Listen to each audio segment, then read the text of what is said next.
All right. Good afternoon, everyone. I'm Ricky Taug at the University of Florida, and today, March the 5th, is our Society of Agriculture Communications Scholars webinar slash discussion, titling it Resource Potluck. And so today we have Lori Baker from the University of Florida and Courtney Myers from Texas Tech University who are going to lead us through a meal of potluck resources for ag communication. So I guess Courtney, you're up first for the Yes.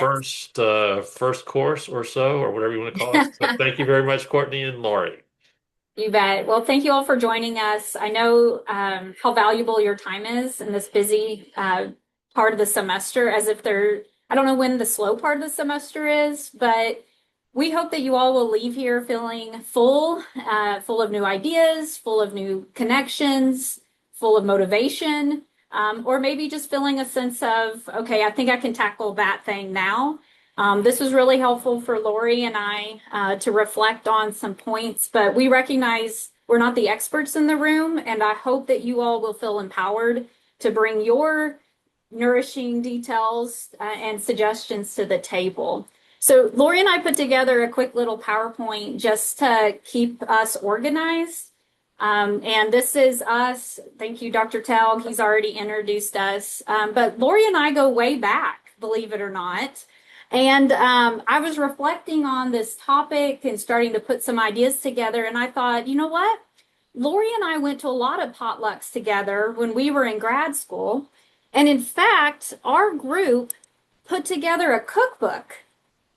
So in 2008, while I was finishing a dissertation, having a child, and moving, I somehow edited a cookbook with Lori.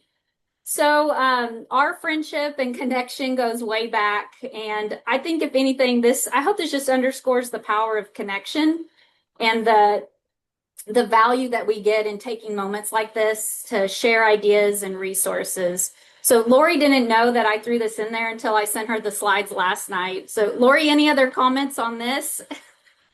No, but I love your concept. It was nice nostalgia. Also, yeah, we thought it was going to be easy and it wasn't easy. And I think it also underscores that Courtney and I haven't really worked on anything together in a long time. But I also know that I could call her at any moment in time and she'd probably edit a cookbook with me. And I think the same is true for her. So I hope the rest of you also feel that all of our group, we could call each other, you could call us, we could call you if we're struggling with something, and this is just the one time where we're compiling. But hopefully we can do this year round if people have specific needs or interests. All right. Let's move in. So, a little bit of etiquette, and not that this is a formal event, but we do want to encourage you to add comments or questions in the chat at any time. And Lori, I may have you help me navigate those because with me sharing the screen, it's kind of hard to open the chat. If you want to speak, raise your hand, and that way we notice you. It pulls you up to the front of the video gallery. And as you start to share ideas, we have an ambitious agenda. And so we want to make sure we can get to everybody. So I guess just be as complete and concise as you can. That way we can ensure everyone gets a chance to speak up.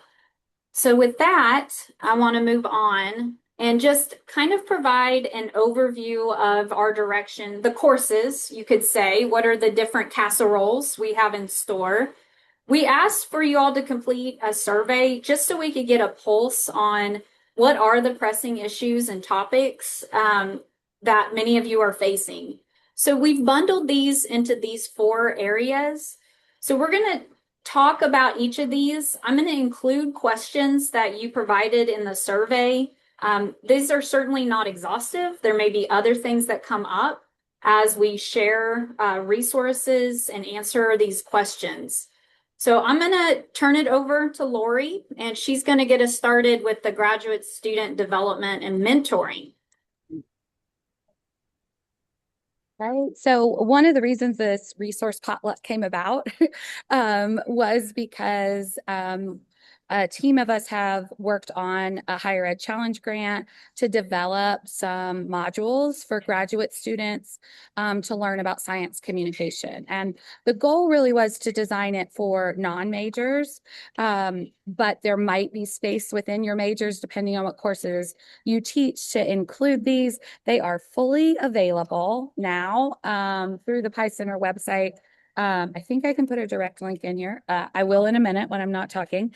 And, but I think we're going to share the PowerPoint afterwards as well. So there are 18 modules, 3 broad areas with student learning outcomes in research and data analysis theory and skills-based communication. You can download them individually. You can download them or as 3 sets, too big for 1 set. That didn't work. But each lesson has lesson guides, assignments, PowerPoints, and readings within those, and they're fully available for free. I talked to a faculty member who's working on a course through Texas Tech, and she's using quite a few of them in the course that she's developing. And yeah, we just want them to get out and about and available for use. So please, if those fit into what your needs are, at the University of Minnesota, they were also some of our partners on this. They're using these to build an entire minor in science communication. So however makes sense for you. That'll be my end of this plug, but I'm always happy to follow up with other people if you have questions about how to use them or where they fit into your work. Are there any questions for Lori about the modules? Yeah, and I'll say that we had a request from our college to teach a science communication class for people in a graduate level, for people in plant soil science and animal science and in our natural resources management. And we just frankly didn't have the capacity to do that. So we hired an adjunct professor and she connected with Lori, and these have been a tremendous resource for her. And that class actually has 22 students, which for a graduate level first time offered class, I thought that was a really good show out. Yeah, that's great. All right. Well, Lori, I'll go to the next slide for you. Perfect. So we also just wanted to talk about, there were a lot of questions about how to do graduate student development and mentoring, what resources were available for a lot of different pieces of that. I feel like this is the place where we have some answers to these questions hidden away, but we want to give you a chance to engage in this. So do y'all have any resources to help your graduate students with writing methods, data analysis, and maybe what strategies have you used to help delegate and manage those tasks?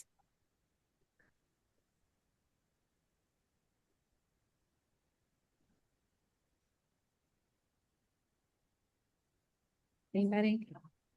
I guess I can go for we have 4 graduate degrees, 3 masters and 1 PhD. And we have a handbook for each major or graduate program that tells them about their expectations with the rubrics that we use to give feedback on the chapters or sections of the thesis or dissertation. And we also have video modules that teach how to do all the formatting and everything. I actually teach the academic writing and research course, and we offer research methods, quantitative. I teach the qualitative and the mixed methods. And then we have a PhD like seminar that we bring them in the summer for 1 week. And we work on like specialized data analysis. So they got to do a lot of work in R, and we brought statisticians from our College of Sciences and Arts and Sciences to do that development, professional development. And like we have modules on like poster abstract writing, development of posters, resources, everything. And we divide and conquer, and it's on a Canvas course. And it's available, and all of our graduate students enroll in it when they are admitted into the program and start their degree plan. And then as faculty, we meet like every 2 to 3 months, and we'll divide and conquer where the expertise is needed and who's going to do that work. And we make it available publicly to all of our students so that we can help them grow in writing and in methods and in data analysis. And they know which faculty are in their strengths, and then they can use that to set up meetings or ask us to serve on committees. Thanks, Kelsey. And it sounds like you've been able to integrate some of these in your degree plan. Like these are course requirements. A lot of it's course requirements. And then it's also like the resource that we send our students to it throughout different courses. So it'll be like, oh, in research design, like you need to go and read what the pre-proposal requires, and that's in this handbook. And then I do the academic writing course. So like there's a lot of different areas of writing I teach in terms of the types of formats and things. But like I'm like the APA person, like and the formatting person, and like we have modules and they can just go back to it. So even if they aren't in our course yet, they have that Canvas course, which is just advising for the major. Okay. That's a great suggestion. Something that's not that the timeline extends beyond a specific course and it's a resource that's always available through Canvas. Thanks. Are there any other comments or suggestions in these areas? I'm fixing to tell you what I think. So if things come to mind. So here's what I would recommend. And maybe these seem simple, but I would meet regularly with your students. And I normally set up that appointment in my calendar, but one of my doctoral students said, can I schedule those? And every week she adds an agenda within the calendar invitation.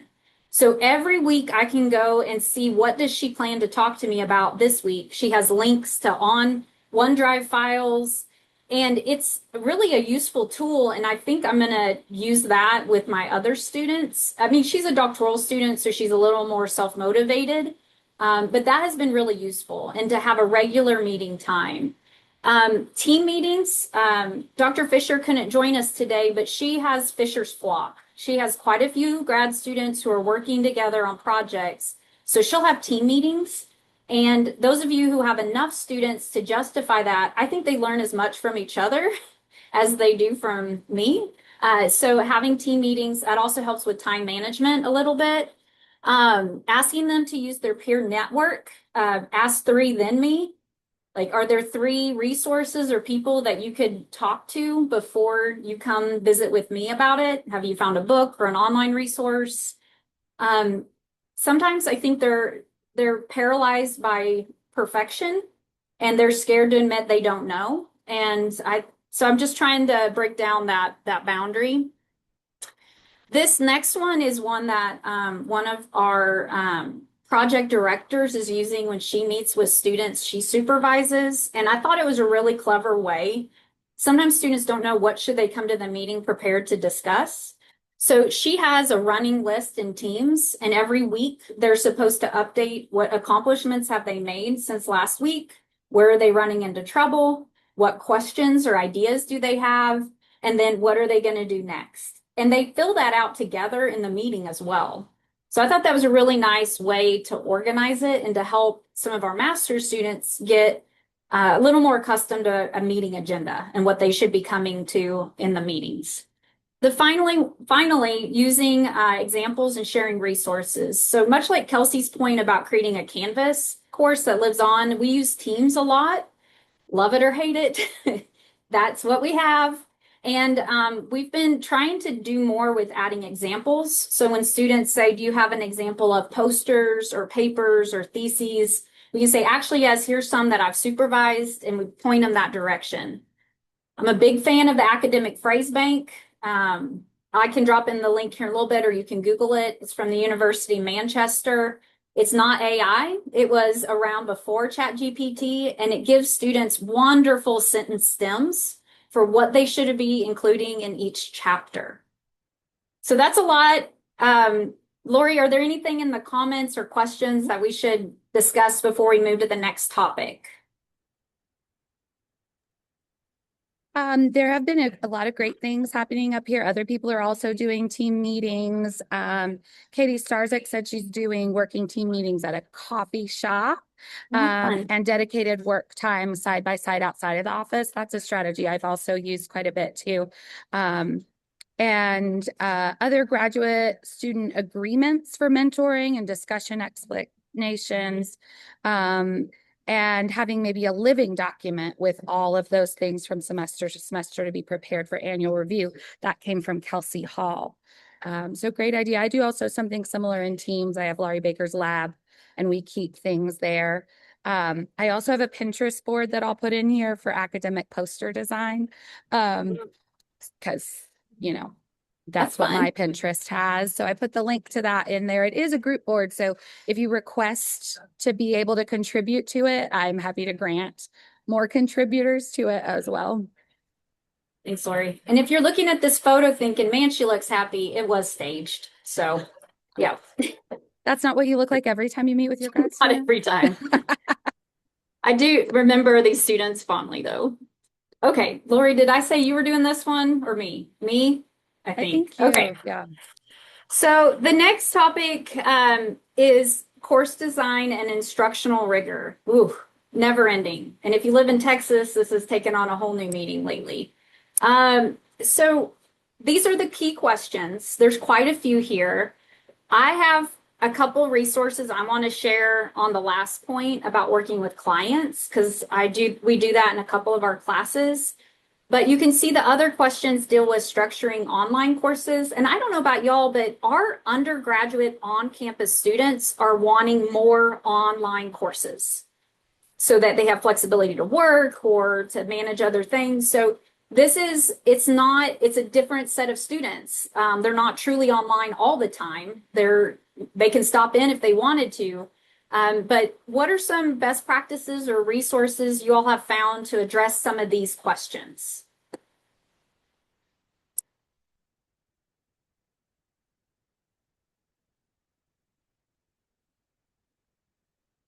Joy? So I teach program evaluation online. It's a tough class to teach, period, but let alone online. And I'll have first semester master students all the way to last semester PhD students. So there's a lot of different expertise in the course as well. And so something that I've found really helpful in that online class is I've split up I don't even call them discussion boards, but they our discussion boards. I've called them weekly check-ins, and I've split them up into groups with people of the same expertise level or the same sort of experience. So I put all my doctoral students in the same group. I try to split up my master students by those working extension, maybe those working at Ohio State, those types of things. So they have similar things to relate to and talk about. And I found that to be really helpful because it helps them develop community within that online class. And it allows me to really give more targeted feedback because the conversation is a little bit more centralized in each group rather than like you might have 5 million threads going different directions if you have one big discussion board. And so they've seemed to enjoy it well. It's worked really well. It also allows me to dig deeper with those doctoral students, whereas if they were with everybody else, I couldn't go as deep specifically with them. And I've also used it more as a space of not just respond to this prompt, but work together to solve this problem. And so it takes a little bit of adjustment for the students because they want to treat it like just an old normal discussion board, but I'm really trying to replicate in-class discussions as much as possible in an online setting and having them problem solve together and contribute to a collective effort rather than just telling me what they think. I wrote that down. Thank you, Joy. Anyone else?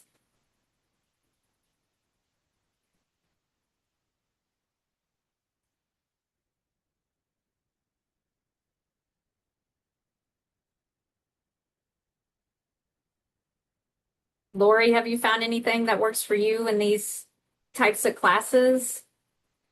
Well, I don't have a teaching appointment anymore. Well, that's one way to avoid the issue. So I would suggest that.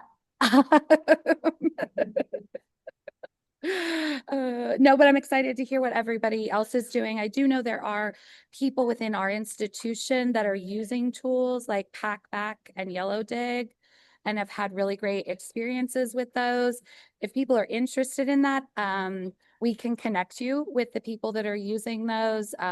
They've been using them for quite a while and are refining and even collecting some data on the use of those tools, but I'm not an expert enough to explain how they're working. Lacey, I'm gonna call her out. She's using correct? You cut out a little bit. Did you say I use Packback? Yes. Yeah, yeah. So I've used it in a couple different forms. I've used it in undergraduate courses, really just to help them ask questions, because that's the way that platform is set. Is instead of answering a prompt, you have to ask a question about whatever was the topic for that week, which is really helpful to undergrads. Graduate students, it's been more challenging because they I think I'm struggling with getting them to fit into that idea of this is not your normal discussion board as Joy you're like working through and trying to form. So whenever I introduced it into a graduate course last year, they were like, "Yep, no, we hate this. We do not enjoy it. We don't like it." And so I'm trying to think about how I can reformat it, which I like the idea of groups and like, putting that together so that way they can work towards a problem rather than just saying, "Oh, this is what I think," or in other cases asking AI what it thinks and then just copy and pasting that. So I really like that idea, which is pretty cool. But yeah, I've used Packback. Works really good for undergrads. I don't know about graduate students. Thank you. I see Katie has her hand up. Yeah, I'm pretty sure I wrote some of these questions into the Qualtrics. So I want to share my perspective. I still once in a while take a grad level course because I want to learn more. And then I see the way other people are structuring their online classes, and I'm like, oh my gosh, this is the right way to have good ideas. But that gets expensive after a while. So I just thought there would be a lot of good ideas in this group related to things like group work. So I really appreciate Joy's comment on discussions, like kind of going away from just read a reading, have a discussion, and write a paper. Like, what else are we doing? So Joy, I really like your thought about building community and a different type of discussion. But yeah, any insight I'm looking for. Okay, great. I see Shannon had her hand up first.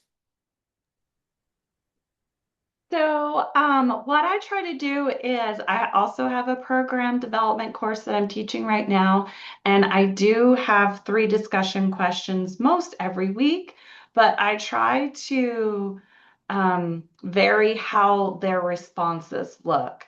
So, I try to have at least one question where they will respond in a narrative, but then another one, maybe I'll have them create a map, or I just had them do an infographic, or they will do a video. So just thinking about different ways that they can communicate other than just using a written response. And they seem to really like that. I just had them do a mind map and Coggle for, what their program would look like. And then I have them do a video based on a program that they have been involved with and do a critique that way. So I think just thinking about different ways to have them respond is, I've had some good feedback on that it's not always just a written response. And I see Lacey, you have your hand up. Yeah, so I stumbled upon this because in true fashion for me, I actually went to Reddit for the professor subreddit and was like, what are some alternatives for discussion boards? Because they're weighing on me too. And I'm like, I want to do something. And they brought up this program called Perusall. And it actually says when you're looking at it, that University of Florida and University of Georgia are members of this and they use it. So I'm curious if y'all have. But if y'all are familiar with group note taking, that stresses me out. I don't like it because people take notes very differently, but this is group annotation. So you can like upload readings and they can start to say, well, this is what I learned from, this is where I'm pulling. And you can actually see where your peers and like it has some peer pressure to like note that you're actually reading. But I'm curious if anyone has seen it for annotating. You can annotate video, text, and audio. And I thought it'd be really cool to maybe use that as a switch instead of just reading this and responding, but like show what stood out to you and mark it and annotate so your group can do that together. Ohio wouldn't let us use it. Oh no. Anyone else? We use I it see at Becky. UF. So I actually don't use it because I'm not teaching any graduate courses at the moment, but in my undergraduate course, especially my online issues course, I use Perusall.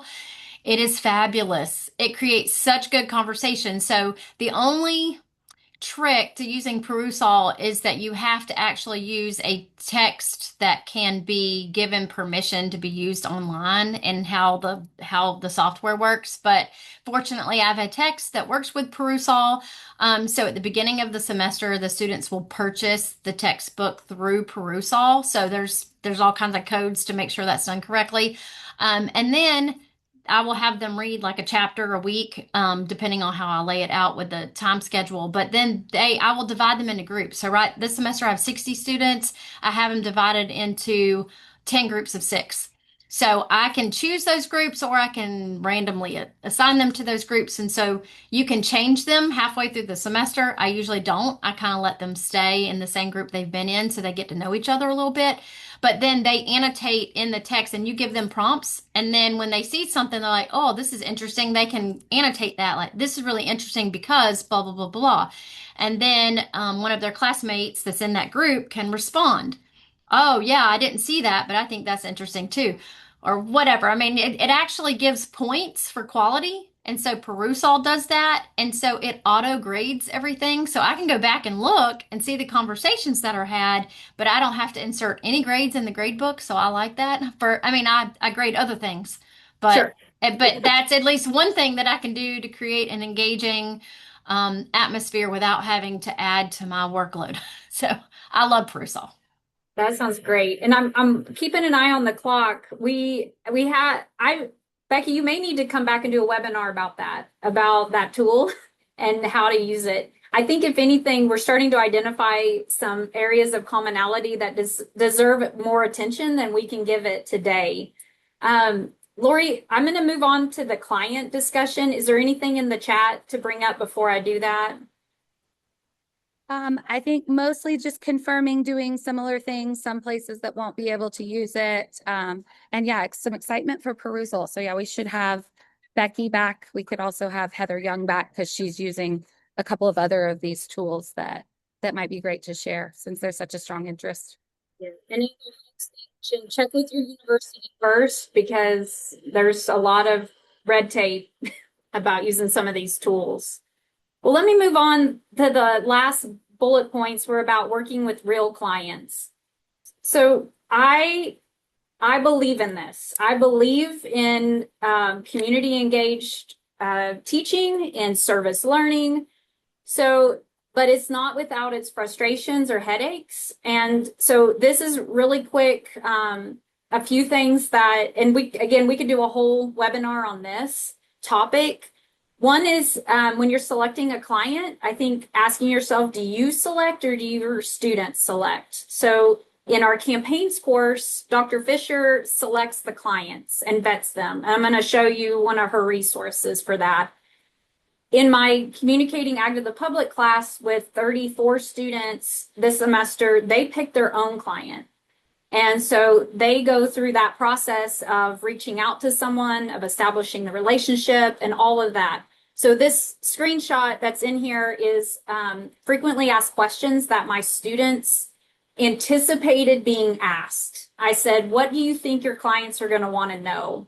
And then we wrote responses. So this resource is something I generated a couple of years ago. And so we don't do it every semester, but we talk through this. So that's anticipating questions, providing realistic expectations. Everybody wants a website. That's not what we do in the class. So I think helping students set boundaries for what they can and can't do. And I always say, use me as an excuse. My professor won't let me do this. My professor says that's not the focus of the course. Help students navigate uncertainty. Somebody's going to get ghosted at some point in the semester. And that's life. And so I just build in the conversations and time. I never let a student fail who's showing up and is doing the work. There's always a backup plan. And then creating checkpoints. So I have a lot of cushion in case things don't go well. The resource real quick from Dr. Fisher is this one. So in our campaigns this semester, we have 2 clients, and this is just one of the briefs. So she actually creates this and shares this with the students. And there's 2 pages to this, but I just grabbed the first page. I think it really helps students see that she's as invested in this partnership as they will be. And anyway, this is just to introduce the client piece. So I wish we had a lot more time to talk about working with clients, and we need to pose this as an upcoming webinar about how to navigate. Because I don't know about you all, but I think students need opportunities to learn professional communication in this type of situation. So that's what it's doing for me. All right. Well, if we have time at the end, we can circle back and share more on this. But I'm going to turn it back to Lori for the next slides. So these were some of the questions that came in around communicating the value of communication research. Things like in collaborative grant projects, how do you portray communication research as a standalone kind of study? And how do you position yourself as an expert? And I think these are things we all struggle with from time to time. And it also is a thing that isn't done once. You have to keep doing it over and over again. For time's sake, I think I am going to move to the next slide where I jotted down some of the ways that I've done this, but hopefully we can still have some discussion of what other people have done in this space and have some conversations. I think one of the initial things is to really work to use the same language as the people and agencies you're partnering with. So I currently have a pretty large grant from the CDC that's really focused on vector-borne disease, but I'm the social science lead of that. And a part of these discussions when we've met with the vector groups at the CDC is that they don't consider evaluation research. And so there are some things that to an outside eye that we do may look more like evaluation than research. And so positioning those things in a way that we're building hypotheses, we're building research questions, as opposed to even using the words evaluation in that process, because some groups are not seeing that as a research piece. I think also talking about your science and leading those discussions with you as a social scientist helps. And you can talk about the issues and things you're moving forward, even explaining the role that you have served on the past in grants. And maybe if you haven't had a ton of those experiences yet, that's an opportunity for you to talk about the role of a social scientist in general on grants. To move away from that, hey, can you create me a video? Hey, could you build me a PowerPoint or a curriculum? But instead positioning yourself as a scientist, just like other people are on this grant. And one of those things is, I think, talking to your grants office about those things, talking to department chairs where you can have collaborations, attending interdisciplinary events, and sharing your expectations early for what role makes sense for you to play on a grant and which role doesn't make sense. I think also contacting people with shared interests, having what I like to call the dating phase of collaboration. And I've gone on dates with a lot of scientists in different areas across campus, both here and in Kansas. And some of those didn't lead to a second date. Sometimes that was my choosing, sometimes that was their choosing. But I think eventually, as you have the conversations, you'll find your people who respect you as a scientist, understand what you can offer and the things that you can't offer or don't want to offer. And maybe you can point them into different directions. So those are some of my things. I'd love to hear other people's thoughts. Again, as Courtney mentioned before, maybe just keeping it kind of short so we can get through the rest of the aspects of what people wanted to know.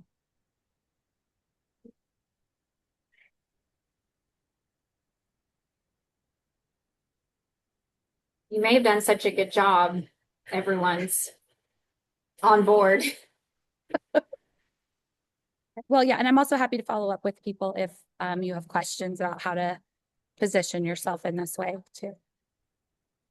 One thing that we have found here is sometimes people forget about AgCom. We're a small unit on campus. And again, Dr. Fisher couldn't be with us. I wish she could have. She's doing more to elevate the Center for Agri-Science Communication at Texas Tech.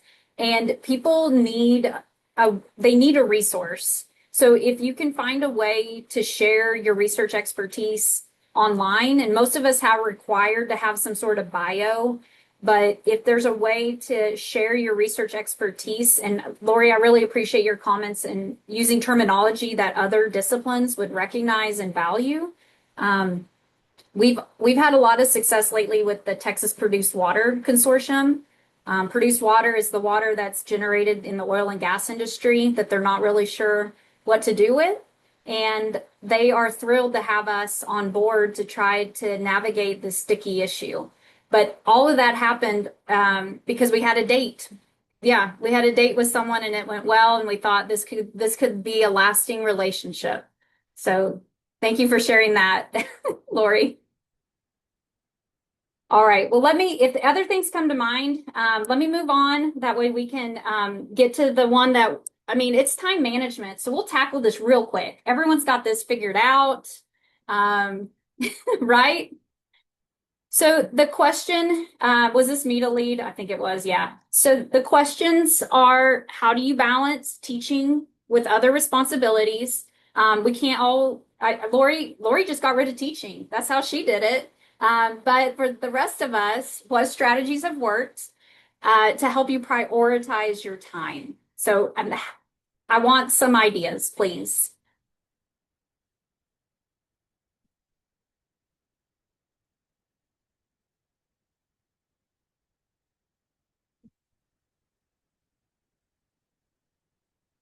We're all trying to figure it out. So one thing that I have to do that I did even in college is I have to plan time to do the things I'm avoiding. So I have to schedule time to grade, and I have to sometimes, Katie's idea about going somewhere else to work, sometimes that means I'm going to treat myself to an expensive coffee if I can get the grading done. I find that if I don't budget time for it in the calendar, it'll get eaten up with other things. So that's just one quick tip. Anyone else? Audrey. So this is like junk science, and I know it's junk science, but there's this thing. It's Gretchen Rubin, Four Tendencies, and I had my graduate students take this as part of King's Court to help me understand how best to work with them and set expectations for them. And as you might imagine, there are four tendencies, and it's about how you respond to both inner and outer expectations. And myself, and I'm an obliger, which means I will meet other people's expectations before I meet my own. And so because I know that about me, I will then hack my life, as you're saying, rather than put something on my schedule because it's my schedule. I won't listen to that, Courtney. You sound like an upholder. Good for you. Instead, I'll say, hey, I'm going to meet you I would have to say, I'm going to meet you at a coffee shop and we're going to grade. Or I said I will have this thing done for you by then. I will hold myself to that standard for you, but I can't do it for me. That's really interesting. Have you dropped that reference into the chat? I want to go look at that later. Yeah, I will. Laurie put one, but I'll do the super specific one. She has lots of cool, again, she's a journalist, so she writes very journalistically about these things. That it's not peer reviewed, and I know that. I want the world to know.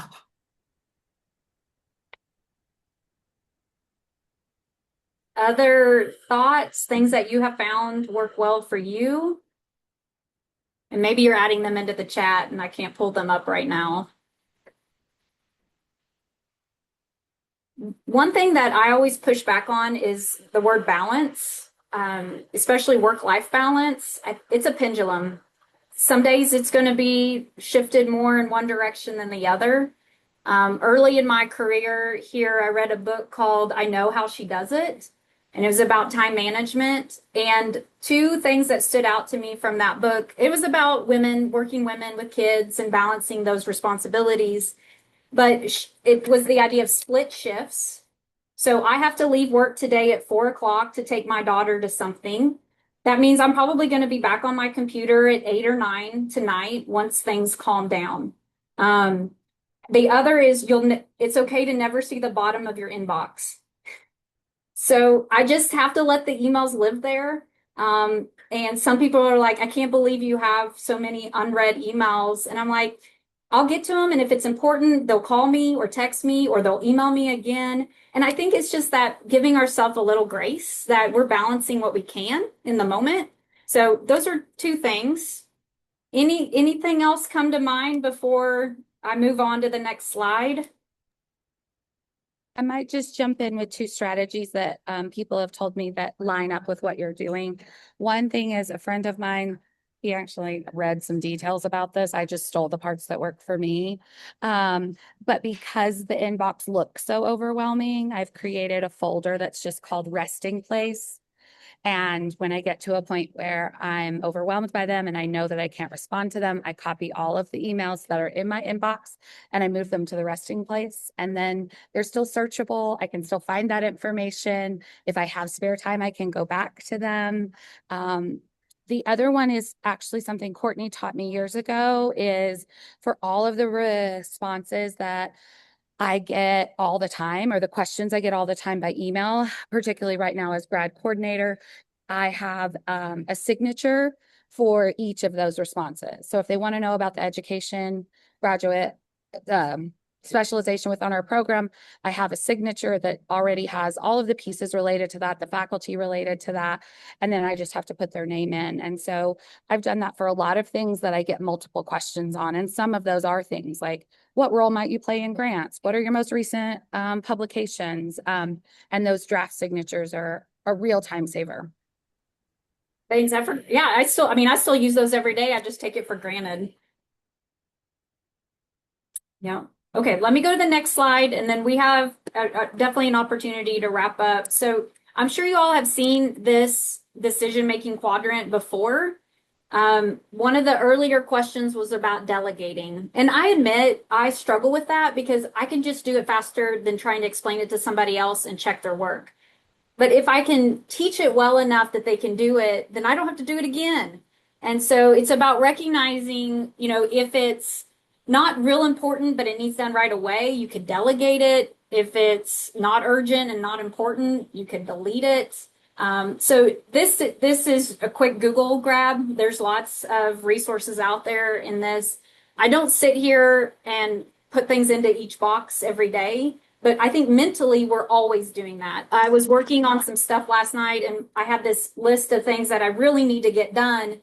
And my older daughter, the snarky one, she's like, "You don't have anything checked off yet." And I'm like, "No, I don't." But that's okay. I'm making progress in all of them. So we're getting it done. All right, let me go to the last slide, which is just final comments. And if y'all don't mind, I'm going to stop sharing and just let's open this up if there's anything else. And then, Ricky, we always like to leave time here at the end for any updates from your universities.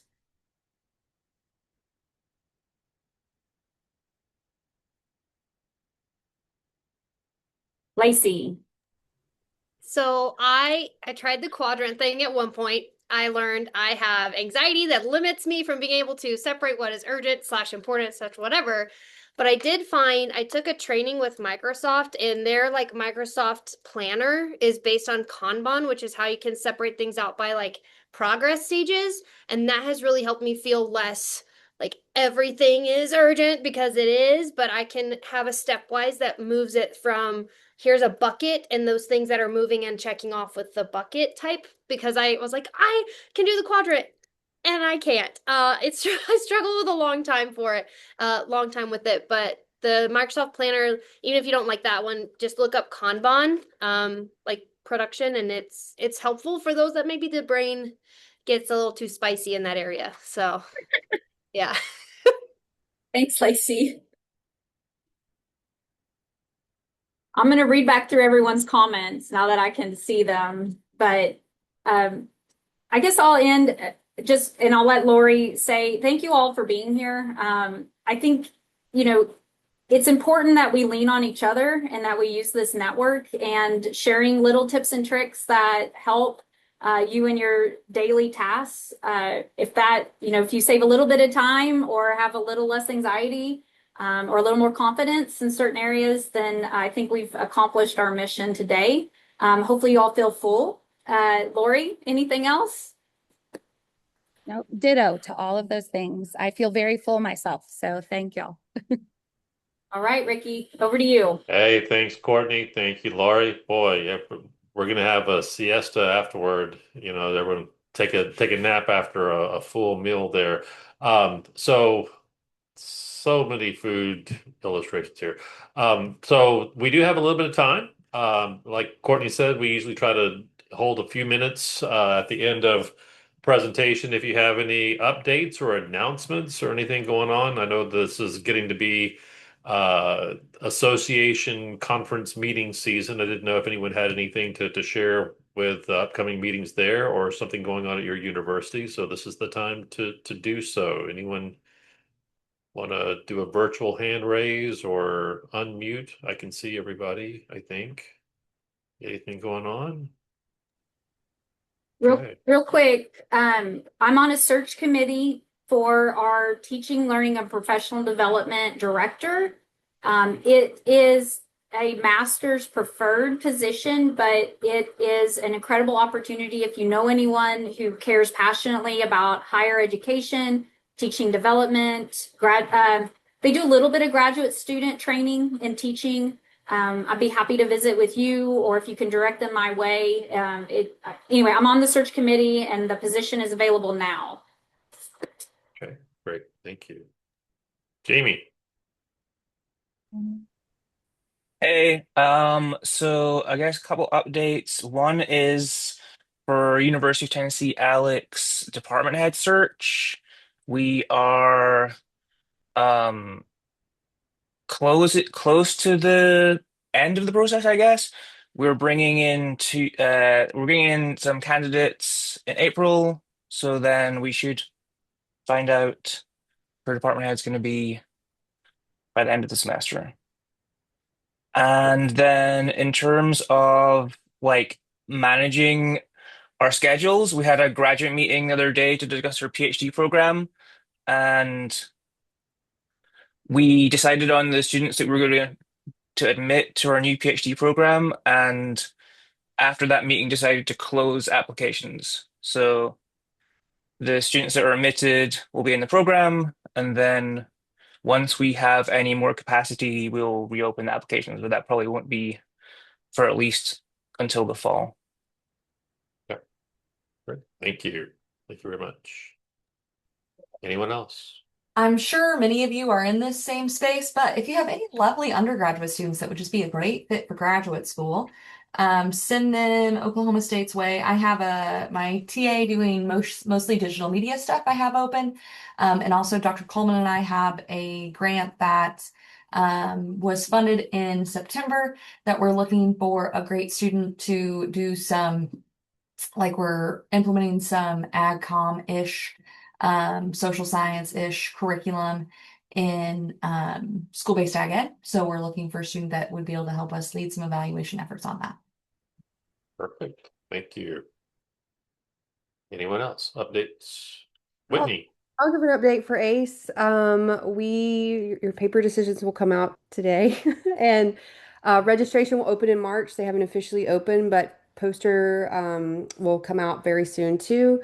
We're collecting those. I think it's due tomorrow if you haven't done it yet. And so we should have those notifications right when registration opens. And so you should be able to make decisions if you can be in Billings, Montana this year, the 15th through the 17th of June. Great. Thank you, Whitney. AAA just announced registration was open for that conference. At least I got the notifications out now too. So please be sure if you're planning to come to sunny Florida at St. Petersburg in May. AIAEE's in Costa Rica and NACTA will be coming up fairly soon as well. So those are usually some of the association meetings that our group goes to. And some overlap each other, which kind of stinks. So anyone else? Okay. Well, if not, this will probably be it for the Society of Agricultural Communication Scholars webinars for the spring. We opted this last year because of scheduling and everything to do one a semester. So we'll begin that process again in the fall. If you have an idea for a fall webinar, please reach out to me and we'll try to get something scheduled probably in September or October in that neighborhood. If there's something that you would like to share, if there's something that's come up, let's say, hey, you know what? I really would like to get something scheduled between now, potentially at the end of the semester, that's kind of breaking news and get that. Hey, I think everyone would be okay with that too. So let me know. I'll get it out to everyone here as well. So hope to see lots of you at different association meetings coming up in the next few months. If not, I'll see you all again in the fall. Have a great afternoon. Thank you all very much. Bye. Thank you. Thanks, Lori. Thanks, Ricky, for organizing. Thanks, everyone. Bye-bye. Appreciate it. Great